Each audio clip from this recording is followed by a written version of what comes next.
Imagine waking up on a cruise ship to discover someone you love has completely vanished. No body, no evidence, no explanation. This actually happened. And 25 years later, the mystery has only gotten darker.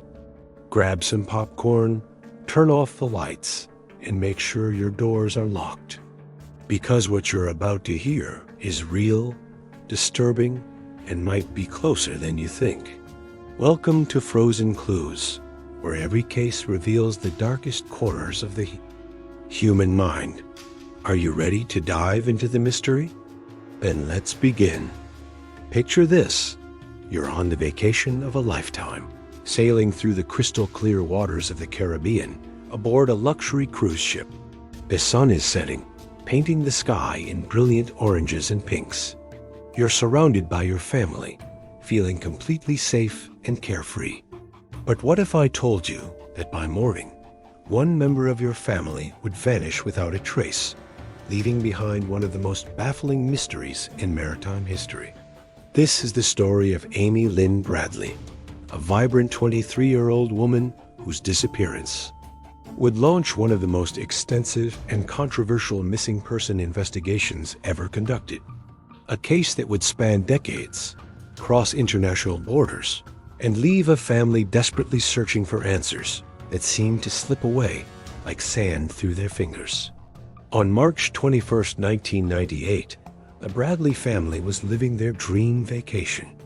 Ron and Eva Bradley, along with their two adult children, Amy and Brad, had boarded the Rhapsody of the Seas for what was supposed to be a perfect 7-day cruise through the southern Caribbean.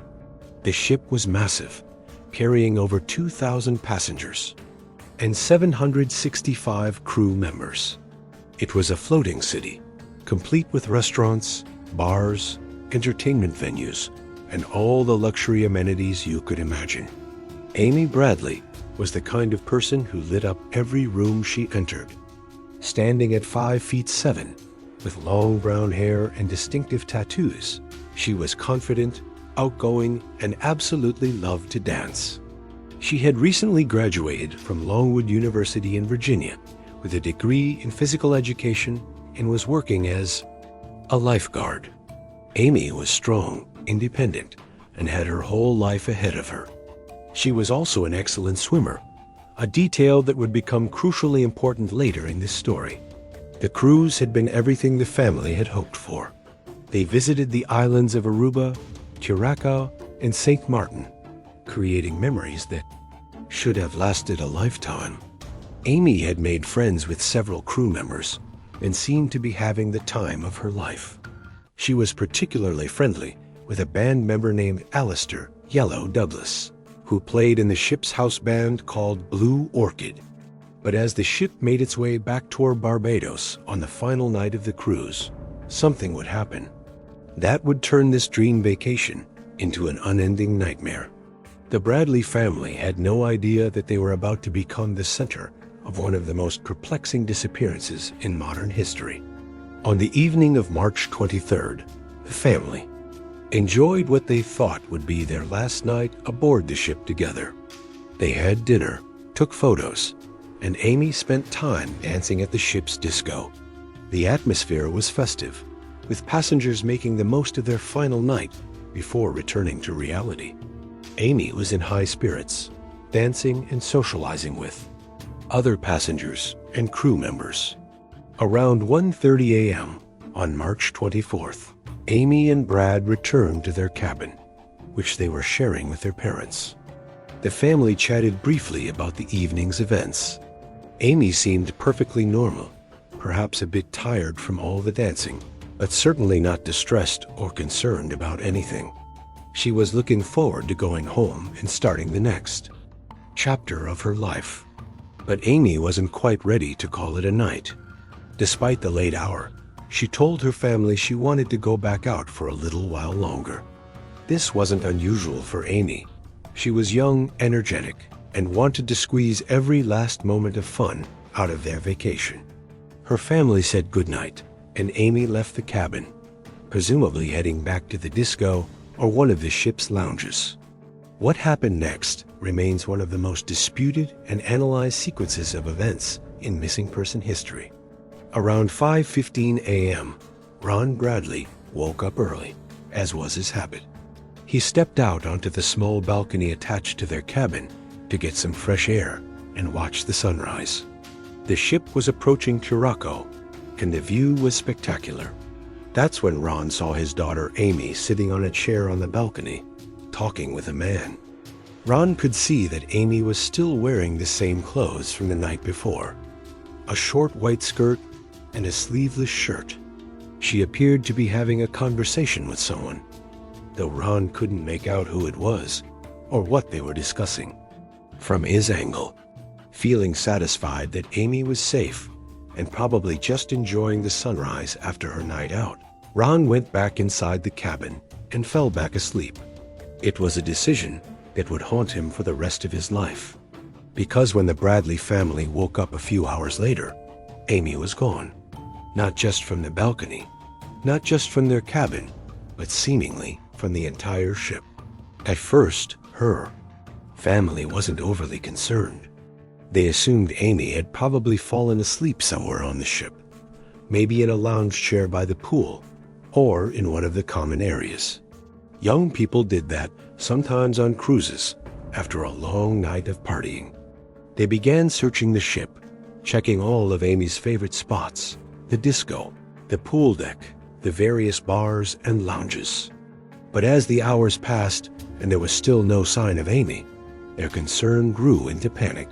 The ship was preparing to dock in Curacao, and passengers were getting ready to disembark for their final port of call. Where could Amy possibly be? The Bradley family immediately alerted the ship's security, and within hours, the Rhapsody of the Seas had been turned upside down in the search for Amy. Every inch of the massive vessel was scoured, from the engine rooms to the upper decks, from storage areas to guest cabins. Crew members checked every possible hiding spot, every nook and cranny where someone might be sleeping off a long night. But Amy was nowhere to be found. It was as if she had simply vanished into thin air.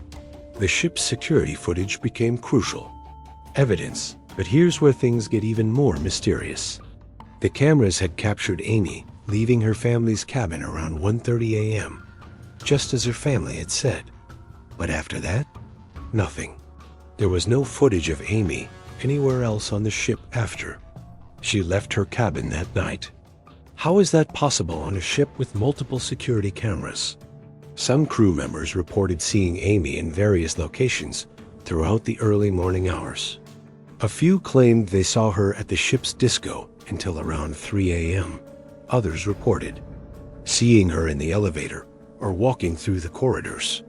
But these sightings were inconsistent and couldn't be verified through security footage. The most significant sighting came from a crew member who claimed he saw Amy around 6 a.m.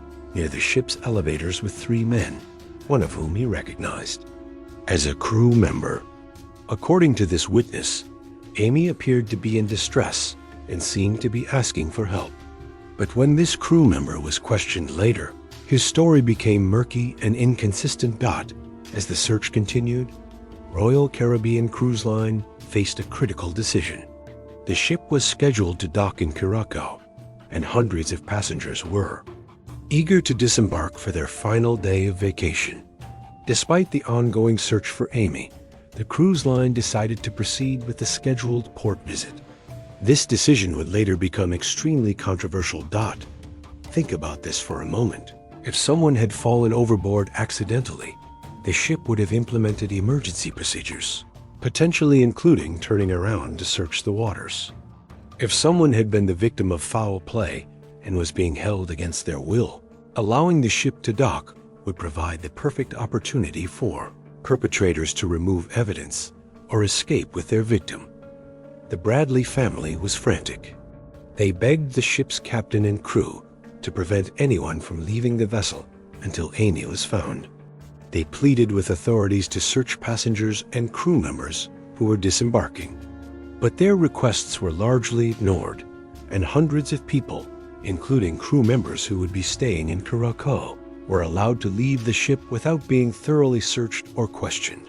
This decision would prove to be one of the most criticized aspects of the initial response to Amy's disappearance. By the time serious investigative protocols were put in place, crucial evidence and potential witnesses had literally sailed away.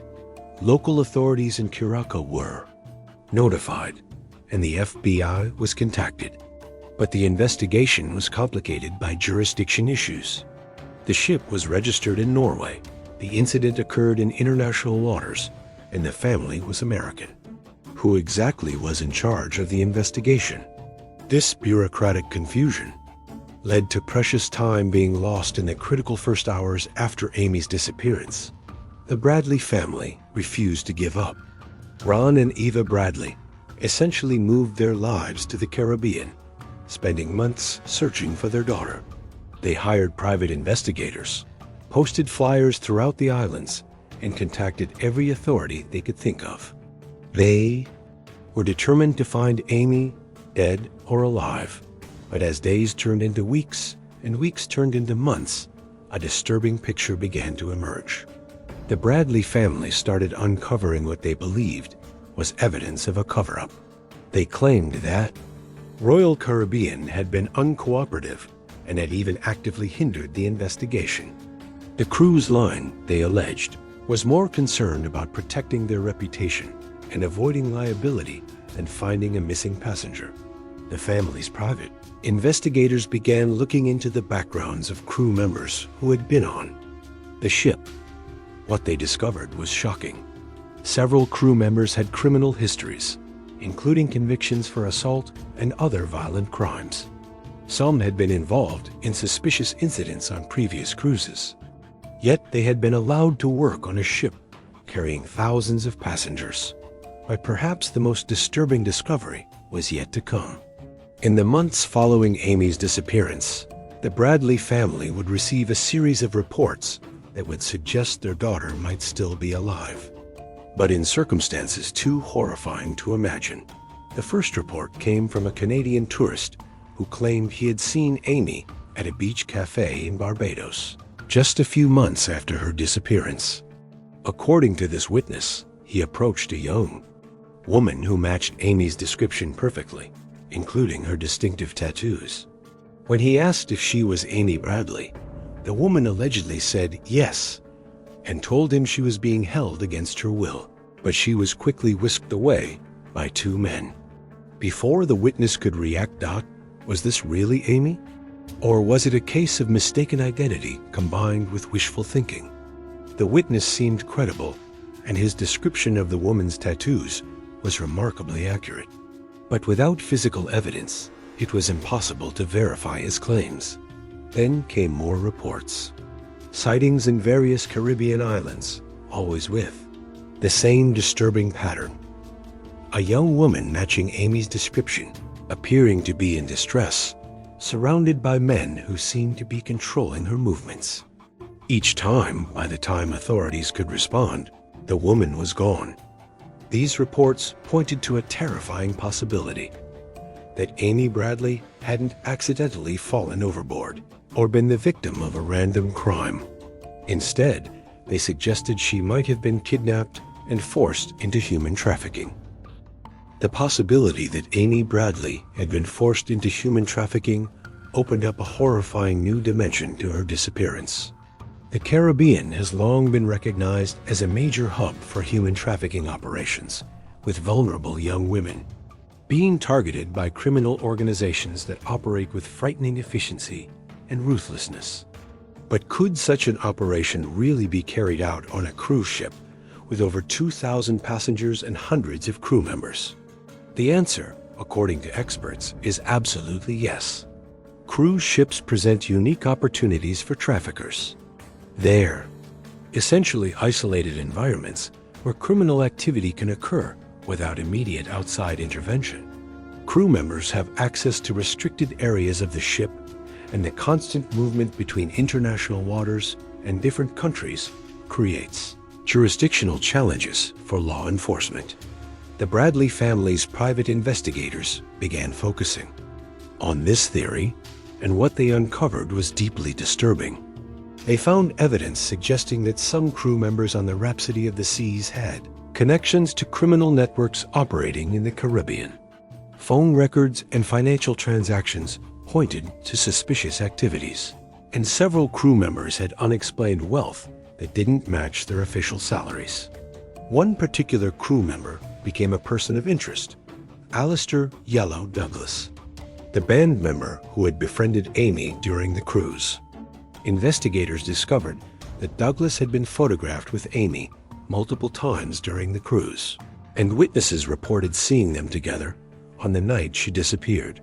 When investigators tried to locate Douglas after the cruise, they found that he had suddenly left his job and disappeared into the Korean underworld. But here's where the story takes an even more sinister turn. In 1999, more than a year after Amy's disappearance, a U.S. Navy sailor claimed he encountered Amy at a brothel in Curacao. According to his account, he was approached by a young woman who whispered, "Please help me. I'm Amy Bradley from Virginia." The woman described being held against her will and forced into prostitution. The sailor, who was on shore leave at the time, was reportedly too shocked to react immediately. By the time he gathered his wits and tried to find the woman again, she was gone. When he reported the incident to authorities, an investigation was launched, but it led nowhere. The brothel had been shut down, and everyone connected to it had vanished. Was this really Amy? The sailor's description of the woman was remarkably detailed and accurate, including specific tattoos that had never been publicly released. But without physical evidence or DNA confirmation, it remained just another unverified sighting in a case full of them. The FBI officially classified Amy's case as a missing person investigation, but they also acknowledged the possibility of human trafficking. They issued alerts to law enforcement agencies throughout the Caribbean and Central America, and Amy's case became one of the first to highlight the growing problem of trafficking networks operating in the cruise ship industry. Meanwhile, the Bradley family faced another battle, their ongoing dispute with Royal Caribbean. The family filed a lawsuit against the cruise line, alleging negligence and claiming that the company had failed to properly screen crew members, maintain adequate security, and respond appropriately to Amy's disappearance. The lawsuit revealed shocking details about the cruise industry's security practices and raised serious questions about passenger safety. Royal Caribbean, for their part, maintained that they had followed all proper procedures and cooperated fully with the investigation. They argued that Amy had most likely fallen overboard accidentally, and that the family's trafficking theories were unfounded speculation. The cruise line pointed out that despite extensive searches and investigations, no concrete evidence had ever been found to support the kidnapping theory. The legal battle dragged on for years, with both sides presenting conflicting versions of events. The case eventually settled out of court for an undisclosed amount, but the settlement included no admission of wrongdoing by Royal Caribbean. As the years passed, the sightings of Amy continued sporadically. In 2005, a witness claimed to have seen her at a resort in Barbados. In 2010, there were reports from Jamaica. Each time, the pattern was the same: a woman matching Amy's description, appearing to be in distress, surrounded by handlers who quickly moved her away from potential rescuers. The FBI continued to investigate these reports, but they faced enormous challenges. The Caribbean islands where Amy was allegedly being held have limited law enforcement resources, and corruption in some areas makes investigation extremely difficult. Additionally, human trafficking operations are notoriously mobile, constantly moving their victims to avoid detection. In recent years, advancements in technology have brought new hope to the case. Age progression photos showing what Amy might look like today have been distributed throughout the Caribbean. Social media has allowed for wider distribution of her information, And improved communication between international law enforcement agencies has enhanced the investigation's reach. The Bradley family has never given up hope. Ron Bradley, now in his 80s, continues to search for his daughter. He maintains a website dedicated to Amy's case and regularly travels to the Caribbean, following up on new leads. The family has also worked tirelessly to raise awareness about human trafficking and cruise ship safety, turning their personal tragedy into a mission to protect others. But here's the most heart-wrenching part of this story. Amy Bradley would be 48 years old today. If she's still alive, she's been missing for over 25 years. An entire generation has passed since that March morning when she vanished from the Yaste, Rhapsody of the Seas. The vibrant 23-year-old woman who loved to dance and had her whole life ahead of her has become a middle-aged woman whose fate remains unknown. So what really happened to Amy Bradley? Was she the victim of a tragic accident, falling overboard in the dark waters of the Caribbean? Or was she targeted by a sophisticated criminal organization and forced into a life of unimaginable horror? The truth is, after more than 2 decades of investigation, we still don't know. The case of Amy Bradley has become more than just a missing person investigation. It's become a symbol of the vulnerabilities that exist in our modern world, even in places where we feel completely safe. It's forced us to confront uncomfortable truths about human trafficking, corporate responsibility, and the limitations of international law enforcement. Think about this.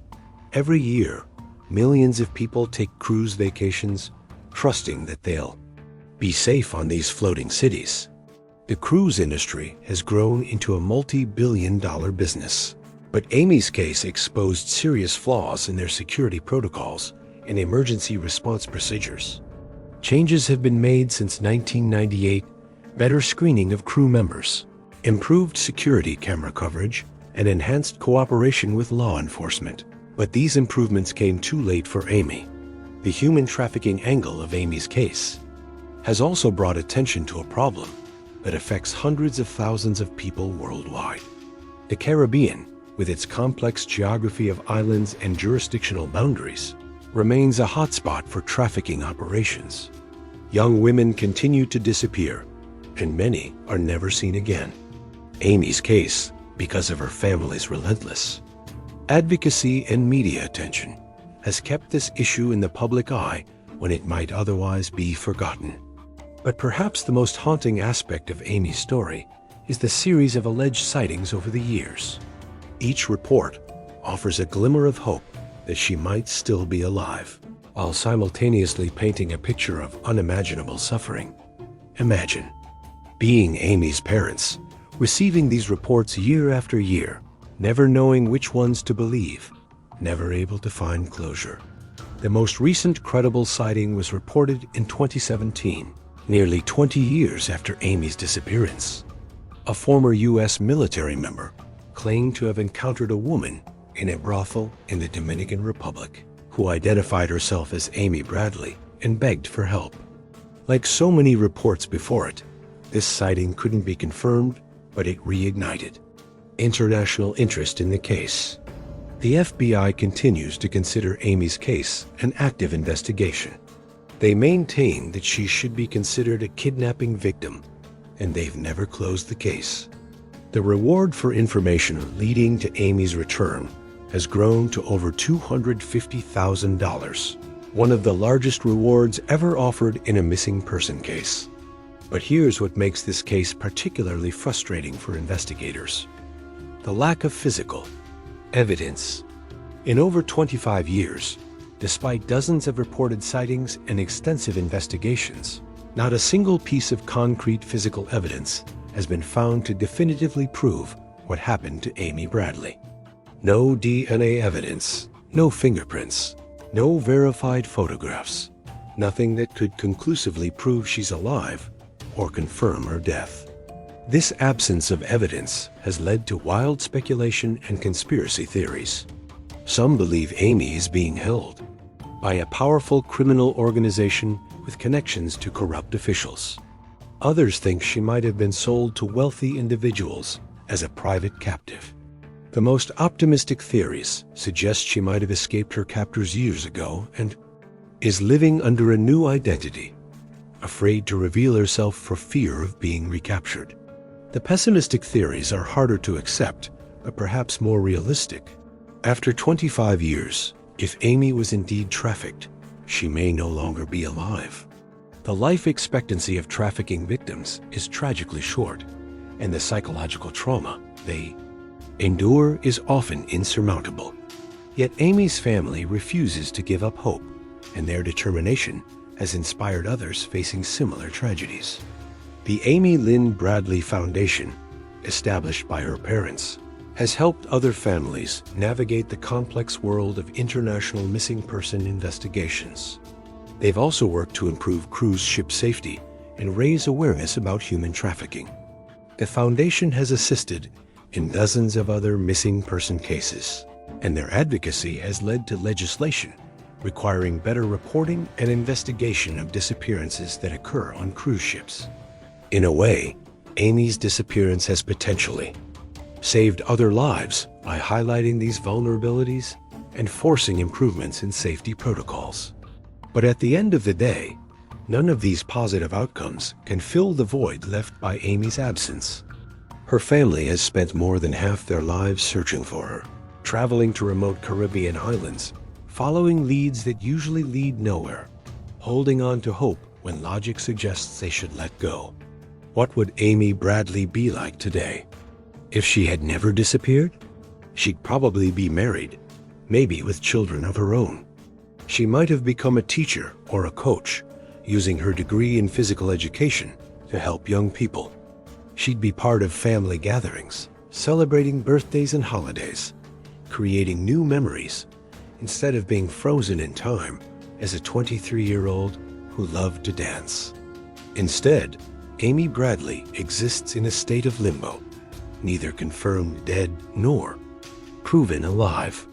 She's become a ghost story, a cautionary tale, a symbol of the thousands of people who disappear every year without a trace.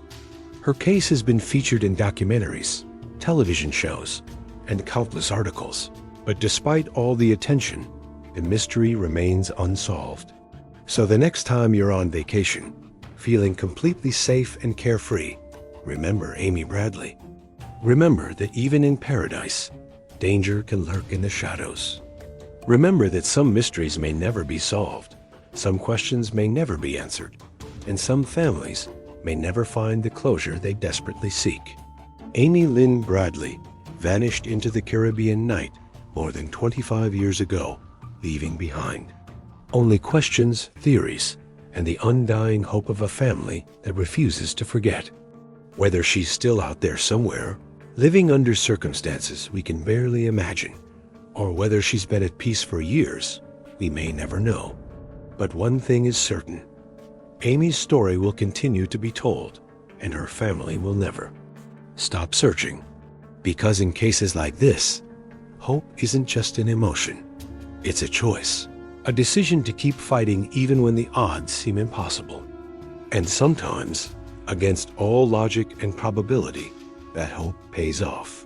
Sometimes the missing are found, families are reunited, and justice is served.